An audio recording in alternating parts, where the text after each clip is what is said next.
Welcome back. Tonight we are learning more about the New York Attorney General's investigation into lead poisoning here in Buffalo. Our partners at Investigative Post analyzed recent court filings, which shows the AG's office is focused on a group of landlords who own or manage more than 200 properties, 25 of which have been cited for lead violations.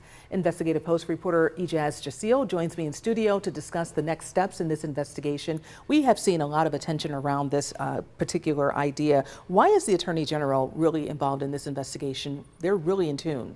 Absolutely. So the Attorney General, according to the court filings, it says this is a part of a years-long initiative that she's had to tackle the state's lead problems. So, of course, Buffalo is one of the state's lead hotspots. And this is actually a very similar investigation. It's been cited to the one that led against, some may remember, in 2022, the Buffalo landlord Angel Elliott Delphine, who was fined a whopping $5.1 million.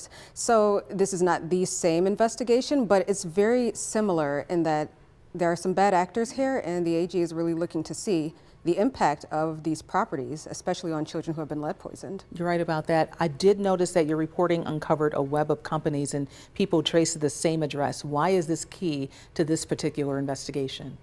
So this is key because they all trace back to this Kensington Avenue location, which I visited, and it's boarded up building actually. And you know, a lot of the companies, they're connected to there, but from my understanding, a lot of these people aren't in Buffalo. Some are possibly in Israel. So a lot of these aren't local actors. Some of these LLCs trace back to Brooklyn, but this is what appears to be a shell building that all of these companies are coming back to, which makes it harder to, unfortunately, find these individuals and exactly their holdings and their responsibility for lead contamination. I think it's so interesting. You went there, you tried to find out and tried to get in contact with the owner. Were you able to contact anyone, even if they're in Israel? Somewhat. I actually, when I went there was a maintenance worker there, and I had asked who he'd been hired by, and he said he was hired by Moshe Pinkazi, which is one of 8 individuals named in the suit. He actually dialed Mr. Pinkazi on the phone for me, and he didn't have much to say. He just asked me to speak with his lawyer, whom he did not give me contact information for, and to leave the property.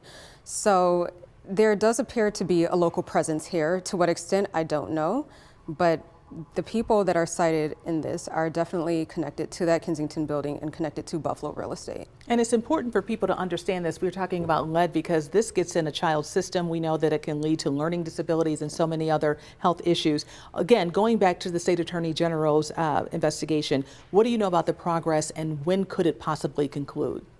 Well, as of now, this is the latest in the case, which what we've identified here is in these court records is the Office of the Attorney General is asking a judge to enforce a subpoena they issued last May to an attorney representing the landlord group. That attorney will not turn over records citing a client-attorney privilege, although they're not looking for privileged information. So once they get those documents, they're hoping to move the case forward. The Office of the Attorney General did call me and say that that really is all that is to share for now. Interesting. Ijaz Jasil with our partners at Investigative Post. Thank you for your insight in digging into this lead issue. Thanks again for being here. Thank you for having me.